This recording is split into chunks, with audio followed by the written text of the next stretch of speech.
so honored to be here today in Corona, faculty, parents, and most especially graduating students. Thank you so much for inviting me. The senior class committee is genuinely one of the most exciting things I've ever been asked to do. I have to admit, primarily because I can't deny it, as it was leaked in the release of the Sony hack, that when I was invited, I replied, and I directly quote my own email, "Wow, this is so nice. I'm going to need some funny ghostwriters. Any ideas?" This initial response, now blessedly public, was from the knowledge that my class day, we were lucky enough to have Will Ferrell as class day speaker, and that many of us, hungover or even freshly high, mainly wanted to laugh. So I have to admit that today, even 12 years after graduation, I'm still insecure about my own worthiness. I have to remind myself today, you are here for a reason. Today, I feel much like I did when I came to Harvard Yard as a freshman in 1999, when you guys were, to my continued tracking horror, still in kindergarten. I felt like there had been some mistake, that I wasn't smart enough to be in this company, and that every time I opened my mouth, I would have to prove I wasn't just a dumb actress. So I start with an apology. This won't be very funny. I'm not a comedian, and I didn't get a ghostwriter. But I am here to tell you today, Harvard is giving you all diplomas tomorrow. You are here for a reason. Sometimes your insecurities and your inexperience may lead you too to embrace other people's expectations, standards, or values.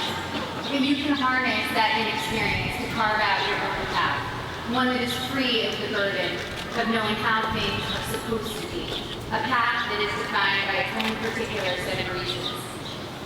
The other day, I went to an amusement park with my soon-to-be 4-year-old son, and I watched him play arcade games. He was incredibly focused, throwing his ball at the target.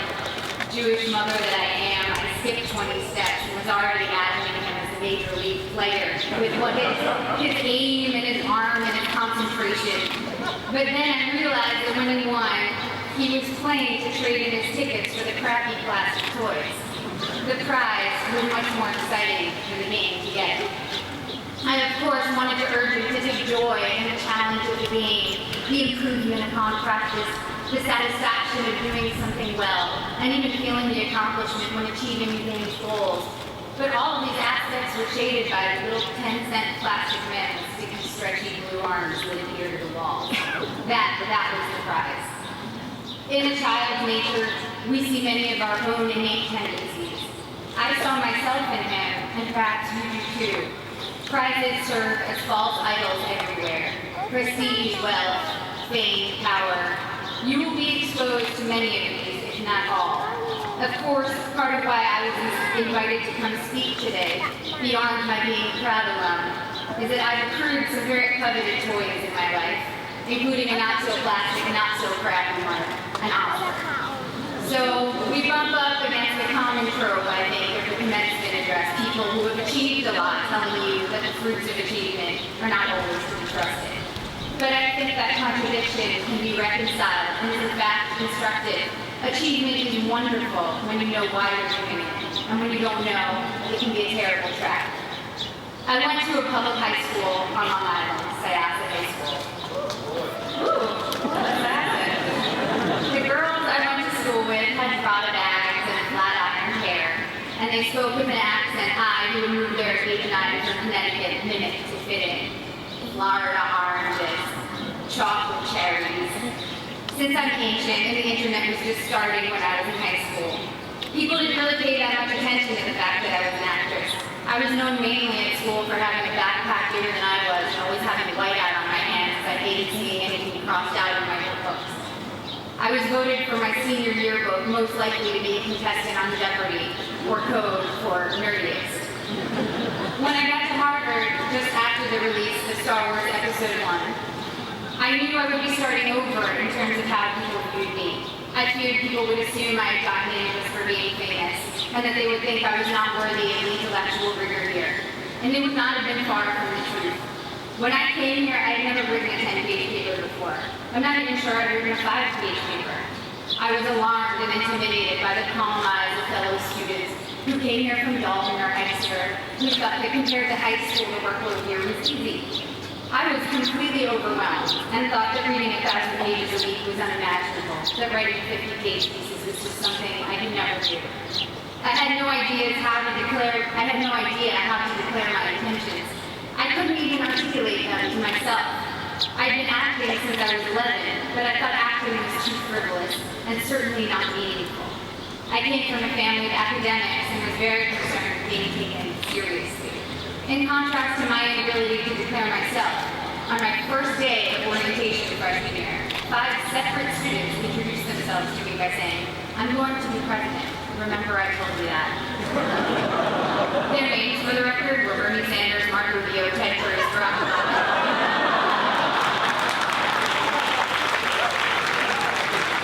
In all seriousness, I believed every one of them. Their bearing and self-confidence alone seemed proof of their prophecy, where I couldn't shake my self-doubt. I got in only because I was famous. This was how others saw me, it was how I saw myself. Driven by these insecurities, I decided that I was going to find something to do at Harvard that was serious and meaningful, that would change the world and make it a better place. At the age of 18, I had already been acting for 7 years, and assumed I'd find a more serious and profound path in college. So freshman fall, I decided to take neurobiology and advanced modern literature because I was serious and intellectual. Needless to say, I should have failed both. I got B's for your information, and to this day, every Sunday, I heard a small effigy with a pagan god with great devotion. But as I was fighting my way through Aleph, Shua, in Hebrew, and the different mechanisms of neural response, I saw friends around me writing papers on sailing and pop culture magazines, and professors teaching classes on fairy tales and the Matrix. I realized that seriousness, for seriousness' sake, was its own kind of trophy, and a dubious one, a pose I sought to counter some half-imagined argument about who I was. There was a reason I was an actor. I love what I do. And I saw from my peers and my mentors that was not only an acceptable reason, it was the best reason. When I got to my graduation, sitting where you sit today, after 4 years of trying to get excited about something else, I admitted to myself that I couldn't wait to go back and make more films. I wanted to tell stories, to imagine the lives of others, and help others do the same. I had found, or perhaps reclaimed, my reason. You have a prize now, or at least you will tomorrow. The prize is a Harvard degree in your hand, but what is your reason behind it? My Harvard degree represents for me the curiosity and invention that were encouraged here, the friendships I sustained. The way Professor Graham told me not to describe the way light hit a flower, but rather the shadow that the flower cast. The way Professor Scarry talked about theater as a transformative religious force. How Professor Coughlin showed how much of our visual cortex is activated just by imagining. Now granted, these things don't necessarily help me answer the most common questions I'm asked. What designer are you wearing? What's your fitness regime? Any makeup tips? But I had never since been embarrassed to myself ask what I might previously have thought was a stupid question. My Harvard degree and other awards are emblems of the experiences which led me to them. The wood-paneled lecture halls, the colorful fall leaves, the hot vanilla Toscaninis, reading great novels in overstuffed library chairs, running through dining halls screaming, ooh, ah, singsta, singsta, singsta. It's easy now to romanticize my time here, but I had some very difficult times here too. Some combination of being 19, dealing with my first heartbreak, taking birth control pills that have since been taken off the market for their depressive side effects, and spending too much time missing daylight during winter months, led me to some pretty dark moments, particularly during sophomore year. There were several occasions I started crying in meetings with professors, overwhelmed with what I was supposed to pull off, when I could barely get myself out of bed in the morning. Moments when I took on the motto for my schoolwork, done, not good. If only I could finish my work, even if it took eating a jumbo pack of Sour Patch Kids to get me through a single 10-page paper, I felt that I had accomplished a great feat. I repeat to myself, done, not good. A couple of years ago, I went to Tokyo with my husband, and I ate at the most remarkable sushi restaurant. I don't even eat fish, I'm vegan, so that tells you how good it was. Even with just vegetables, this sushi was the stuff you dream about. The restaurant had 6 seats. My husband and I marveled at how anyone can make rice so superior to all other rice. We wondered why they didn't make a bigger restaurant and be the most popular place in town. Our local friends explained to us that all the best restaurants in Tokyo are that small and do only one type of dish, sushi or tempura or teriyaki, because they want to do that thing well and beautifully.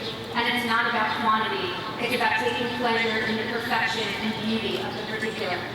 I'm still learning now that it's about good and maybe never done, that the joy and work ethic and virtuosity we bring to the particular can impart a singular type of enjoyment to those we give to, and of course to ourselves.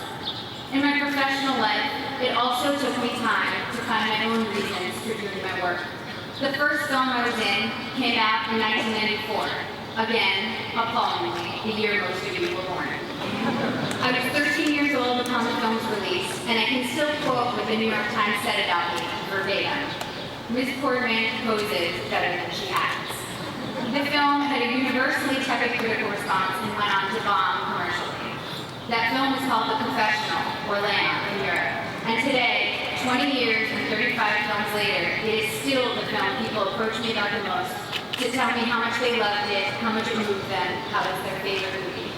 I feel lucky that my first experience releasing a film was initially such a disaster by all standard measures.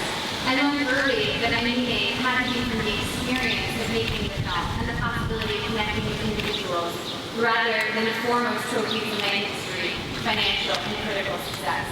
And also that those initial reactions could be false predictors of your work's ultimate legacy.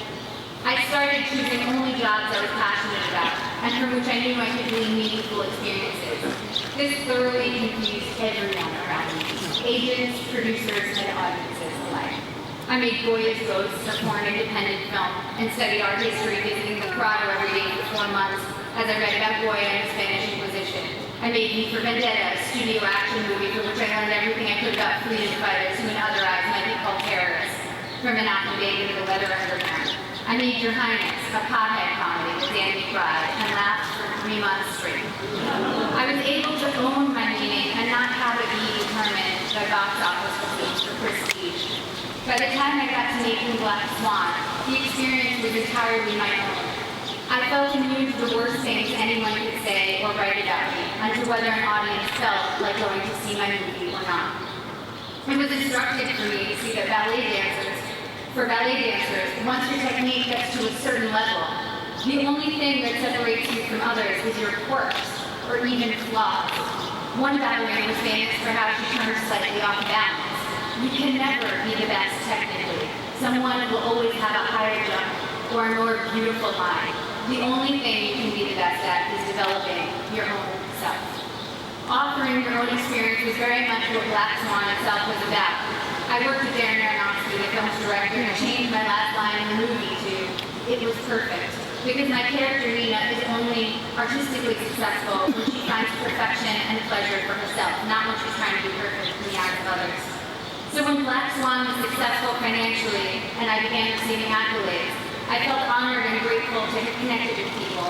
But the true core of my meaning I had already established, and I needed it to be independent of people's reactions to me.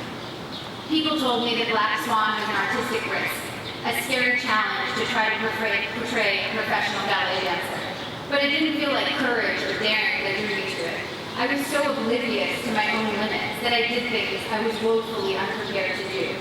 And so the very inexperience that in college had made me feel insecure and made me want to play by others' rules, now was making me actually take risks I didn't even realize were risks.